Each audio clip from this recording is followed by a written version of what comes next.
পিসিমশাই নতুন করে বিয়ে করবে আর আমাদের ভোজ খাওয়াবে না, তা তো হতে পারে না। তাই আমরা সবাই মিলে ভোজ খেতে চলে গিয়েছিলাম রেস্টুরেন্টে। Hello everyone, welcome to a new vlog. এখানে যাদেরকে দেখতে পাচ্ছেন সবাই আমার ফ্যামিলি মেম্বার, এবং অনেক দিন পর এমন একটা বিশাল গেট টুগেদার হলো। আসলে পিসিমশাই তাদের বিবাহবার্ষিকীর ট্রিটটা এবং ধরে নেওয়া যায় তাদের নতুনভাবে আর একবার বিয়ে করার ট্রিটটা আমাদেরকে রেস্টুরেন্টেই দিল। এটার প্ল্যান আগে থেকেই ছিল, কিন্তু সবাই একসাথে জয়েন করতে পারবো কি না সেটা জানতাম না। এখানে সবাই বিভিন্ন রকম কার্যক্রমে ব্যস্ত ছিল এবং আমি সেগুলোই ছোট ছোট ক্লিপ আকারে সংরক্ষণ করেছি, এবং আমার বাবাও একটা সুন্দর ভিডিও ক্যাপচার করেছিল যেখানে কে কী করছে তার খুব সুন্দরভাবে দেখা যাচ্ছে। আমার বোন অবশ্য তখন বই পড়ছিল, কারণ তখনও খাবার দাবার কিছুই আসেনি, যার কারণে আমরা আর কি করব।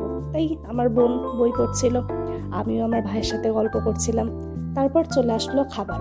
প্রথমেই আমরা অ্যাপিটাইজার হিসেবে দিয়েছিলাম স্যুপ, অন্থন থাই স্যুপ ছিল, আর আমার বোন একটা স্পেশাল স্যুপ নিয়েছিল যেটা আপনারা একটু পরে দেখতে পাবেন। আমি এই ফার্স্ট টাইম অন্থন ট্রাই করলাম, আমার কাছে জিনিসটা খেতে ভালোই লেগেছে। আর থাই স্যুপ আমি আগাগোড়া পছন্দ করি, যার কারণে এটারও টেস্ট আমার কাছে মোটামুটি ভালোই লেগেছে। অন্থন দিয়ে থাই স্যুপ খেতে ভালোই লাগছিল কম্বিনেশনটা। এই যে মুহূর্তটা, এটা আমার কাছে খুব স্পেশাল, তাই আমি ছোট ছোট সব ক্লিপই সংরক্ষণ করে রেখেছি। এই যে আমার বোনের স্পেশাল ক্লিয়ার স্যুপ। চলে আসলো আমাদের রাতের special menu, fried rice, vegetable, সাথে ছিল চিকেন ফ্রাই এবং একটা সালাদ ছিল, যেটা আমি ভিডিওতে হয়তো ক্যাপচার করতে পারিনি।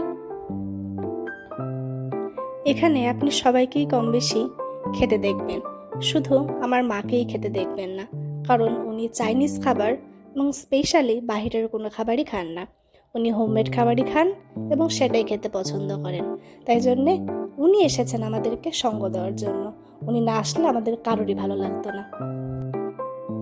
আমার কাছে সব থেকে বেশি ভালো লাগে পরিবারের সবাই একসাথে মিলে খাওয়া দাওয়া করা। আর সেটা যদি হয় কোনো রেস্টুরেন্টে বা কোনো অকেশানে, তাহলে তো কোনো কথাই নাই। আমার পিসিমা আমার মাকে জিজ্ঞাসা করছিল, বৌদি এটা খেয়ে দেখো, বৌদি সেটা খেয়ে দেখো। আমার মা কোনোটাই খেলো না, কারণ তার সেটা পছন্দ না। আসলে যার যার টেস্ট তার তার কাছে, এটা নিয়ে আসলে কাউকে জোর করাটা ঠিকও না। আর এখানে আমার ভাই আসেনি, মানে আমার পিস্তাতো ভাই ছিল না, এবং আমার বোন মানে আমার জ্যাঠাতো বোন ও ছিল না, এরা দুইজন মিসিং ছিল। যাই হোক, আমাদের খাওয়া দাওয়া শেষ,